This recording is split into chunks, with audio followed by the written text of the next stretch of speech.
Hello, friends. I'm Siobhan McDonald from Granger Street Studios. I'm so glad we can be together again today. Let's get started with our program. Today, we are going to talk about duckboats. We'll explore some of the history of these amphibious vehicles, read a ducky story, and look at some related works of art. Let's begin, though, by thanking the folks from AgeSpan for hosting this event. And I'd also like to thank Right at Home Boston North, the award-winning home health agency, for sponsoring this program and helping us all to stay safe, healthy, and connected. Duckboats are a U.S. tourist attraction. Have you ever been on a duckboat? Do you prefer to be on land or on water? Let's explore some of the history of these incredibly versatile vehicles. In the early hours of June 6, 1944, more than 135,000 Allied troops stormed the beaches of Normandy in northern France. In spite of stiff resistance and heavy losses, the largest seaborne invasion in history prevailed, paving the way toward Nazi Germany's surrender 11 months later. This staggering logistical feat could not have succeeded without the efforts of a rough and tumble shipbuilder from New Orleans named Andrew Jackson Higgins. Higgins was an American businessman and boat builder who founded Higgins Industries, the New Orleans-based manufacturer of Higgins boats. These are called LCVPs, or Landing Craft Vehicle Personnel, during World War II. Now, before World War II, Louisiana entrepreneur Higgins had designed and produced small, shallow draft boats to operate the shallow marsh areas common to the lower Mississippi River bottoms. These small, fast boats were called Eureka boats or spoonbills. One of the keys to the boat's success was that the propeller was partially enclosed in a tunnel to protect it. The boats could impact partially submerged logs without suffering damage to the propeller. For years, Higgins tried to sell his nimble boats to the U.S. military, only to be rejected each time. During the early stages of U.S. involvement in the Pacific Theater, however, the Marine Corps selected the flat-bottomed landing craft for troop landings on beaches. Higgins, who had paid heavily out of pocket to promote his boats, finally landed a government contract. The company that had started out as a small boat manufacturing business now became one of the biggest industries in the world, with upwards of 80,000 workers and government contracts worth nearly $350 million. Here we're looking at the factory floor. General Dwight D. Eisenhower is quoted as saying, "Andrew Higgins is the man who won the war for us. If Higgins had not designed and built those LCVPs, we never could have landed over an open beach. The whole strategy of the war would have been different." Now, DUKW boats made their first appearance in combat during the 1943 invasion of Sicily, known as Operation Husky. The name DUKW corresponded to General Motors manufacturing code. D is the 1942 model, U is amphibious, K is all-wheel drive, and W stands for dual rear wheels.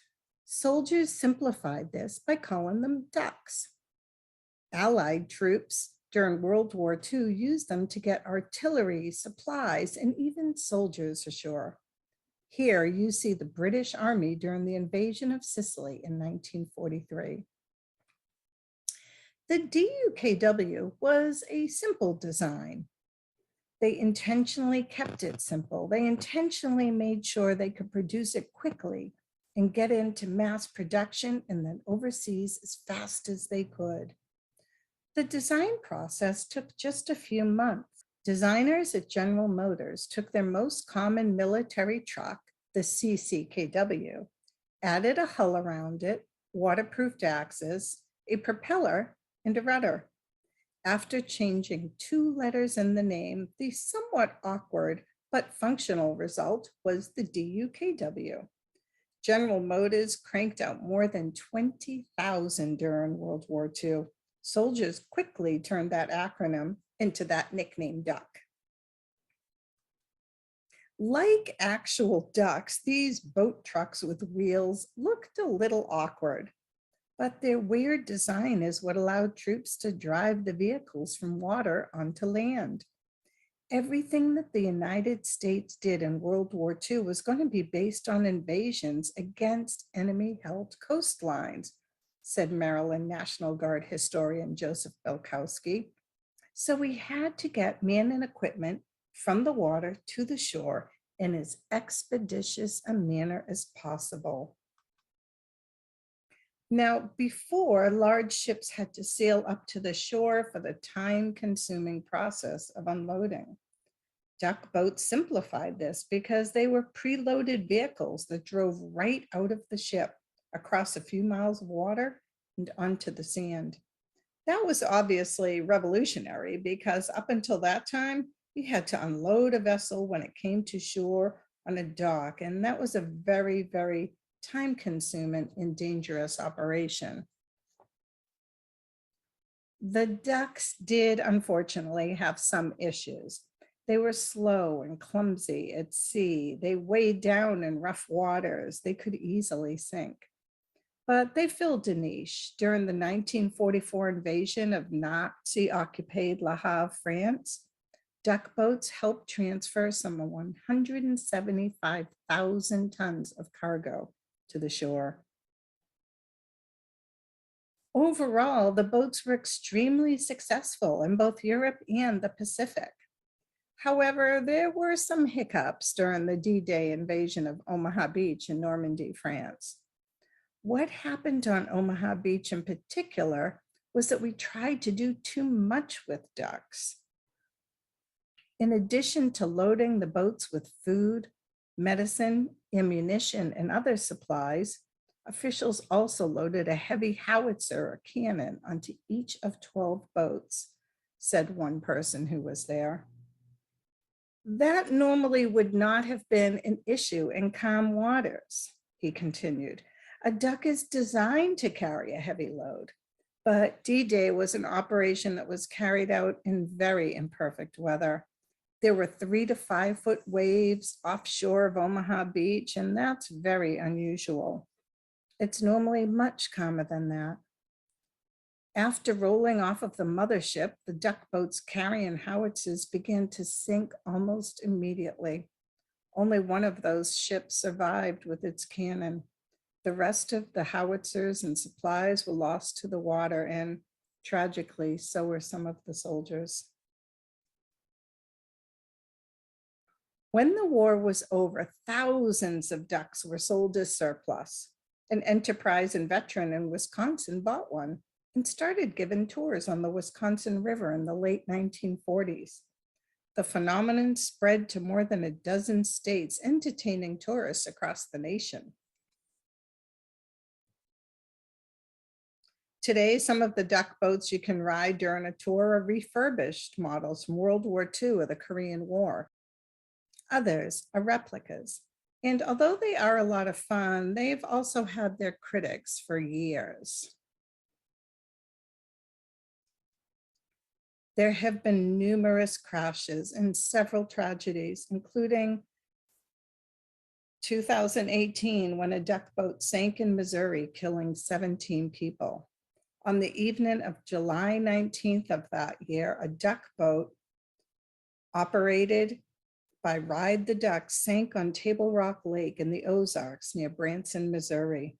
The amphibious vehicle sank with 31 people on board, leaving 17 dead during high winds associated with severe nearby thunderstorms. The sinking was captured on cell phone video, and this disturbing scene was viewed around the world. There were calls for a ban on duck boats and many news reports on the dangers of these boats. But as a whole, are they safe for civilian use? It's very hard to make a truck that goes on the water and then drives on land. And the Achilles heel was that even in remotely rough waters, they were very, very unsafe, said one expert. In that regard, he said he wasn't extremely surprised to hear of the fatal accident in Branson. Still, that expert doesn't think that all tourist attractions should stop using the duck boats. I've taken my own kids on duck boats several times, and I never gave it a thought, he said. But he adds he would only advise riding a duck boat in calm weather. As the Allies learned on D-Day, rough water can render them unstable and unsafe. But the weather is looking great today, so let's go on a little boat ride together.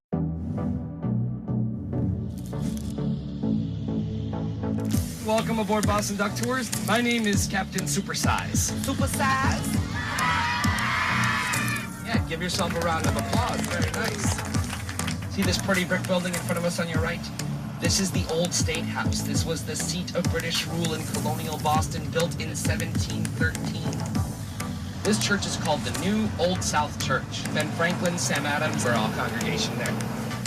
And this is the beautiful neighborhood of Beacon Hill. If you are taking pictures, you want to get your cameras ready now. This is the Boston Public Garden. And in the middle, you can see the Swan Lagoon, and there are the world-famous swan boats. They've been a staple in the city since 1877. But the prettiest part of Beacon Hill is certainly here on your left, our magnificent state capitol, the State House of Massachusetts.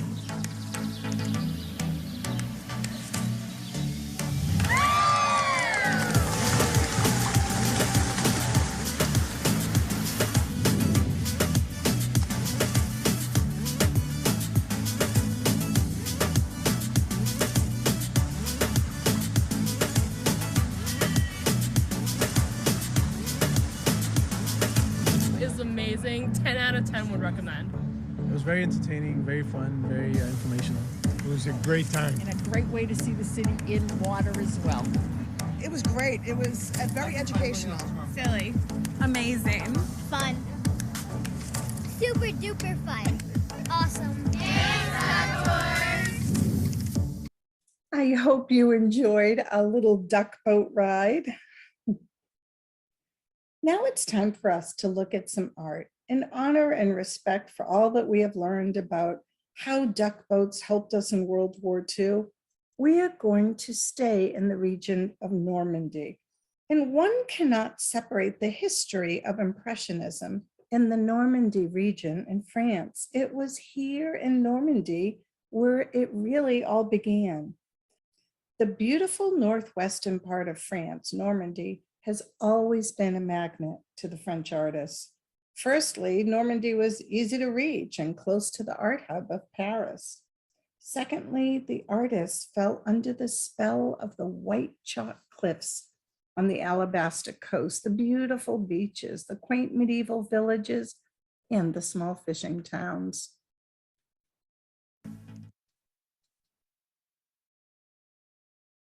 In February of 1882, Claude Monet traveled to deep in Pourville on the Normandy coast. And people, I do apologize. I do not speak French. I'm sure if I did, the names of those towns would sound ever so much more lovely. Monet remained there for 2 months by himself, and he painted 36 canvases in that time. Claude Monet loved Normandy with its beautiful villages and scenery. In particular, he loved that Alabaster coast, its majestic cliffs, the beautiful beaches. He painted these Norman seascapes again and again.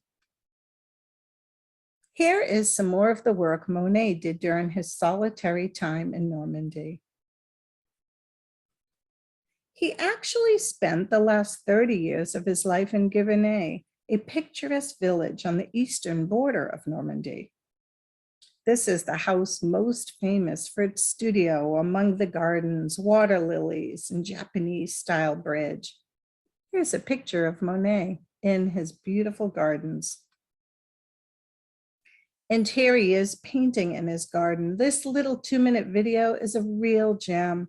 Although we can't hear what he's saying, it feels pretty special to watch this incredible artist at work.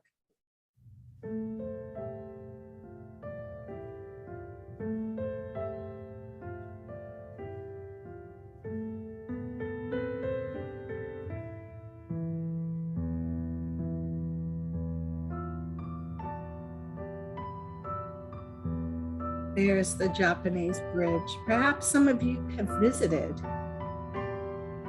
this place, and there Monet is working on a huge canvas, plein air painting right in the air, painting directly on the canvas outside.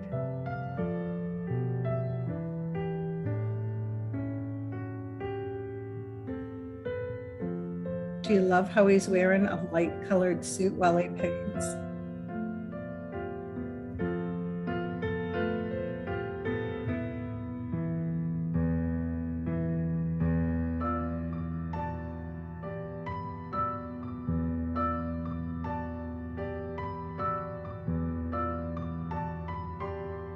Works very quickly, doesn't he? He's going back and forth from looking to dabbing the paint directly on. And boy, that cigarette dangling from his mouth makes me very nervous.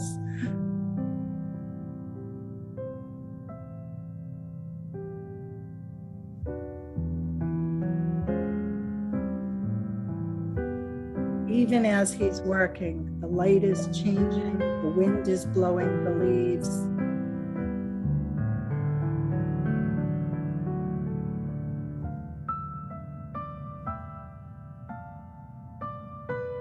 Taking a break from the painting. Perhaps it's a hot day. Look at his little dog following him. So sweet.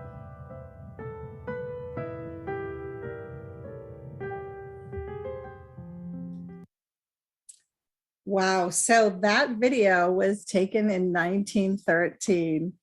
How awesome is that to get to see Monet while he's working? Here's a picture of one of his many water lily paintings with that Japanese bridge. Maybe this was the one he was working on while we were watching the video. But he wasn't the only artist who was drawn to that stunning landscape in Normandy. Pierre-Auguste Renoir enjoyed getting away from Paris and spending time painting the countryside along the Seine and the Normandy coastline.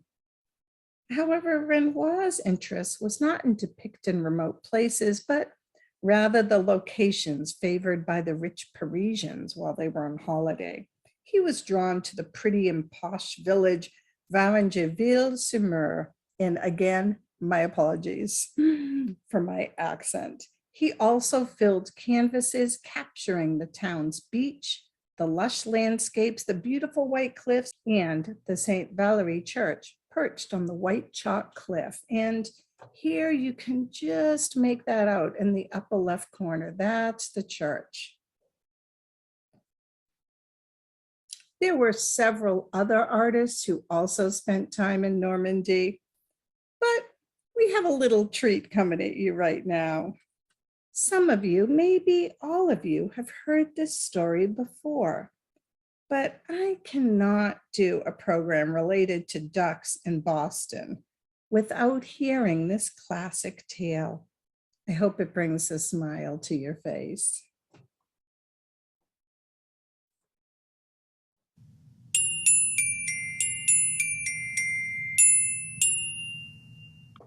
Reading Rhinos presents Make Way for Ducklings by Robert McCloskey. Mr. and Mrs. Mallard were looking for a place to live, but every time Mr. Mallard saw what looked like a nice place, Mrs. Mallard said it was no good. There were sure to be foxes in the woods or turtles in the water, and she was not going to raise a family where there might be foxes or turtles, so they flew on and on. When they got to Boston, they felt too tired to fly any further. There was a nice pond in the public garden with a little island on it. The very place to spend the night, quacked Mr. Mallard. So down they flapped. Next morning they fished for their breakfast in the mud at the bottom of the pond, but they didn't find much. Just as they were getting ready to start on their way, a strange, enormous bird came by. It was pushing a boat full of people, and there was a man sitting on its back. "Good morning," quacked Mr. Mallard, being polite. The big bird was too proud to answer, but the people on the boat threw peanuts into the water, so the Mallards followed them all around the pond and got another breakfast, better than the first. "I like this place," said Mrs. Mallard as they climbed out on the bank and waddled along. "Why don't we build a nest and raise our ducklings right in this pond? There are no foxes and no turtles, and the people feed us peanuts. What could be better?" "Good," said Mr. Mallard, delighted that at last Mrs. Mallard had found a place that suited her. "But—" "Look out!" squawked Mrs. Mallard all of a dither. "You'll get run over." And when she got her breath, she added, "This is no place for babies.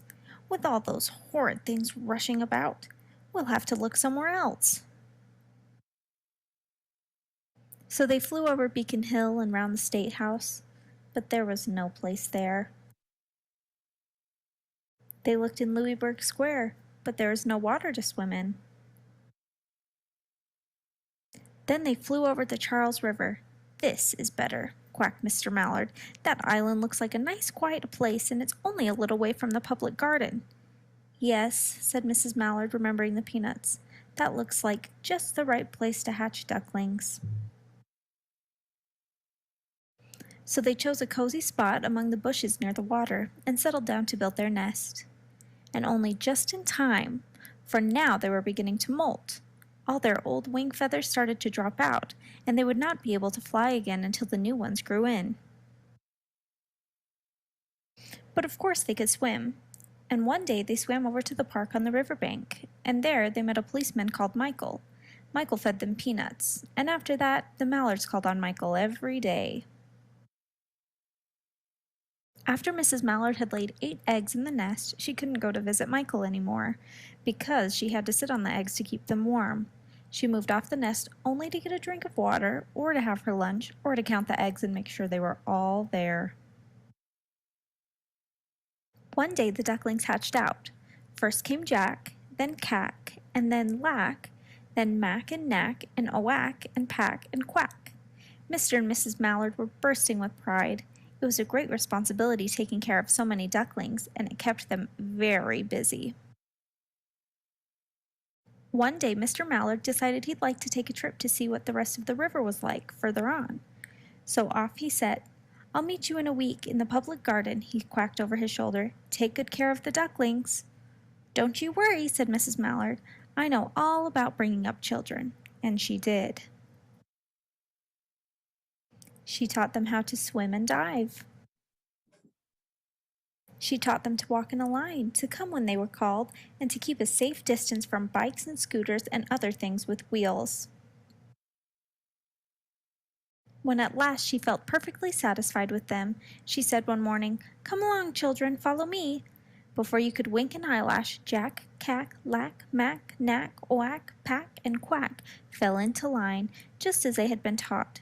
Mrs. Mallard led the way into the water, and they swam behind her to the opposite bank. There they waded ashore and waddled along till they came to the highway. Mrs. Mallard stepped out to cross the road. Honk, honk, went the horns on the speeding cars. Quack, went Mrs. Mallard as she tumbled back again. Quack, quack, quack, quack, went Jack, Cack, Lack, Mack, Knack, Quack, Pack, and Quack, just as loud as their little quackers could quack. The cars kept speeding by and honking, and Mrs. Mallard and the ducklings kept right on, quack, quack, quacking. They made such a noise that Michael came running, waving his arms and blowing his whistle. He planted himself in the center of the road, raised one hand to stop the traffic, and then beckoned with the other the way policemen do for Mrs. Mallard to cross over. As soon as Mrs. Mallard and the ducklings were safe on the other side and on their way down Mount Vernon Street, Michael rushed back to his police booth. He called Clancy at headquarters and said, "There's a family of ducks walking down the street." Clancy said, "Family of what?" "Ducks!" yelled Michael. "Send a police car, quick!" Meanwhile, Mrs. Mallard had reached the corner bookshop and turned into Charles Street, with Jack, Cack, Lack, Mack, Knack, Whack, Pack, and Quack all marching in line behind her. Everyone stared. An old lady from Beacon Hill said, "Isn't it amazing?" And the man who swept the street said, "Well now, ain't that nice?" And when Mrs. Mallard heard them, she was so proud, she tipped her nose in the air and walked along with an extra swing in her waddle. When they came to the corner of Beacon Street, there was the police car with 4 policemen that Clancy had sent from headquarters. The policemen held back the traffic so Mrs. Mallard and the ducklings could march across the street. Right on into the public garden. Inside the gate, they all turned round to say thank you to the policemen. The policemen smiled and waved goodbye. When they reached the pond and swam across to the little island, there was Mr. Mallard waiting for them, just as he had promised. The ducklings liked the new island so much that they decided to live there. All day long, they follow the swan boats and eat peanuts. And when night falls, they swim to their little island and go to sleep.